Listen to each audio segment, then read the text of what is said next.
Hi அனைவருக்கும் வணக்கம். நான் உங்கள் ஆதிச்சுடன். நம்ம ஆதிரை கிராஃப்ட்ல இன்றைக்கு ஒரு புதிய பொருளை உங்களுக்கு அறிமுகப்படுத்த போறாங்க. ஓகே, இங்க நீங்க பார்த்துட்டு இருக்கிறது ஒரு புலியின் ஒரு உருவ சிலை. ரொம்ப குட்டியா மினியேச்சர்னு சொல்லக்கூடிய ஒரு புலியின் உருவ சிலை தான் பார்த்துட்டு இருக்கோம்.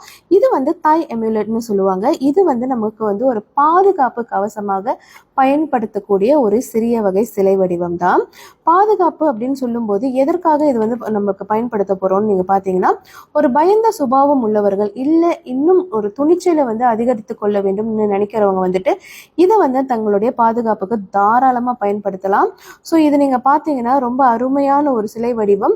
இதனுடைய அர்த்தங்கள் நிறைய இருக்குங்க. ஸ்பிரிச்சுவல் எனர்ஜி நமக்கு இன்னும் அதிகரித்து கொடுக்கும் அப்படின்னு சொல்லுவாங்க. அதே மாதிரி நீங்க பாத்தீங்கன்னா வெல்த் அண்ட் சக்சஸ், ஒரு விஷயங்கள்ல உங்களுக்கு காரிய தடை இல்லாமல் வெற்றி கிடைப்பதற்கும், அதே மாதிரி நம்மளுக்கு நல்ல ஒரு செல்வ வளம் பெருகுவதற்கும் இதை நீங்க பயன்படுத்தலாம். லீடர்ஷிப் குவாலிட்டின்னு சொல்லுவாங்க. ஒரு தலைமைத்துவத்தை நமக்குள்ள இன்னும் சிறப்பாக மேற்கொள்வதற்கு இந்த மாதிரி சின்ன சின்ன வசீகரிக்கும் பொருள்கள் நம்ம கூட இருக்கும்போது அது நமக்கு ரொம்ப அருமையா சில காரியங்களை நம்மளுக்கு நடத்தி கொடுக்கும்.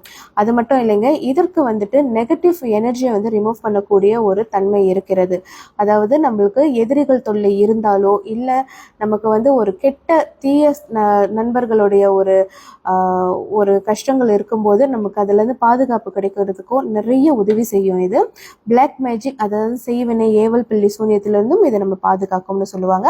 இது முழுக்க முழுக்க பிரேயர்ஸ்ல வைத்து கொடுக்கப்படுகிறதுங்க, எனர்ஜைஸ் பண்ணுது. ஸோ இது உங்களுக்கு வேணும்னா மறக்காம நம்ம கிட்ட நீங்க புலனம் மொழியாக தொடர்பு கொள்ளலாம். அல்லது இது நம்ம ஆன்லைன் ஷாப்லயும் இது எல்லாமே லிஸ்டிங் பண்ணியிருக்கோம். ஸோ ரொம்ப குட்டியான ஒரு சிலை தான், மலிவான விலையில் உங்களுக்கு கிடைக்கும். தாராளமாக இதை நீங்க வாங்கி பயன்படுத்தலாம். நன்றி, வணக்கம்.